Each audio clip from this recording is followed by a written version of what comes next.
Halo dokter, perlu nggak sih ganti infus setiap 3-4 hari? Atau cukup kalau ada indikasi aja?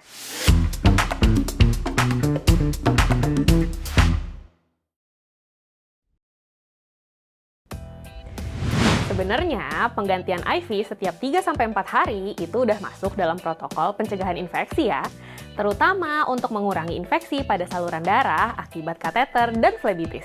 Tapi sekarang ini banyak institusi yang nggak lagi menggunakan protokol ini, melainkan mengandalkan tanda klinis seperti nyeri, eritem, infiltrasi, atau oklusi. Ada studi kohort dari JAMA tahun 2021 yang bandingin pergantian IV secara reguler dan sesuai kondisi klinis.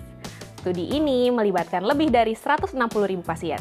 Hasilnya, meski risiko infeksi saluran darah akibat kateter itu jarang, tapi kejadiannya lebih tinggi pada pasien yang IV-nya diganti sesuai indikasi klinis. Ada juga meta-analisis tahun 2022 yang mengikutkan 11.000 pasien.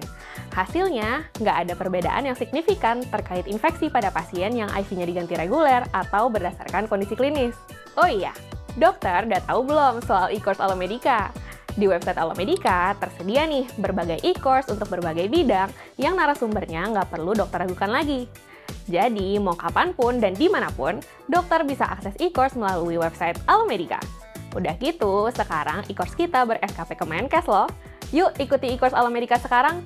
Studi Cochrane juga menemukan nggak ada perbedaan signifikan terkait infeksi saluran darah, infeksi sistemik, tromboflebitis, nyeri ataupun mortalitas pada pasien yang nggak di IV secara rutin atau secara indikasi klinis. Nah, jadi bisa dibilang penggantian IV secara reguler itu sedikit mengurangi infiltrasi dan oklusi. Tetapi penggantian IV sesuai indikasi klinis itu menghemat biaya, mengurangi beban kerja nakes, dan meningkatkan kenyamanan pasien tanpa meningkatkan resiko infeksi yang besar. Dokter perlu tahu juga, keamanan penggunaan IV itu juga bergantung pada lokasi insersinya. Kalau di dorsum manus, biasanya sampai 4 hari masih aman kalau nggak ada komplikasi. Tapi biasanya bisa terjadi iritasi karena ada pergerakan. Kalau di fosa antekubital, lebih baik jangan lebih dari 3 hari. Karena resiko infeksinya lebih tinggi, soalnya dia pas di pergerakan sendi. Lebih baik kita hindari memasang IV di pergelangan tangan. Soalnya selain nggak stabil, dia juga rawan flebitis. Kalau pemasangan di lengan bawah itu masih cukup stabil, jadi bisa sampai 4 hari ya. Terakhir, kalau di ekstremitas bawah, resiko kontaminasinya tinggi banget. Sebisa mungkin ganti dan cari ke lokasi di ekstremitas superior. Yang terpenting, lokasi infus harus diperiksa setiap hari. Cek infus dengan membuka plester ataupun penghalang lainnya supaya lokasi infusnya bisa terlihat dengan jelas ya. Oke, bottom line, penggantian IV secara reguler itu aman, tapi nggak wajib kudu harus ganti.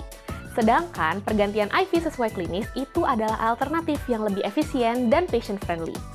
Bisa dilakukan kalau insersi IV ini diinspeksi setiap hari. Kita harus bisa seimbangkan antara pencegahan infeksi, kenyamanan pasien, daya kerja petugas kesehatan, serta monitoring berkala. Oke, semoga video ini bermanfaat ya dok. Like dan share video ini ke teman-teman dan pasien dokter. Jangan lupa untuk subscribe channel Alomedica dan nyalakan lonceng notifikasinya. Jadi dokter andal dalam genggaman, salam Alomedica.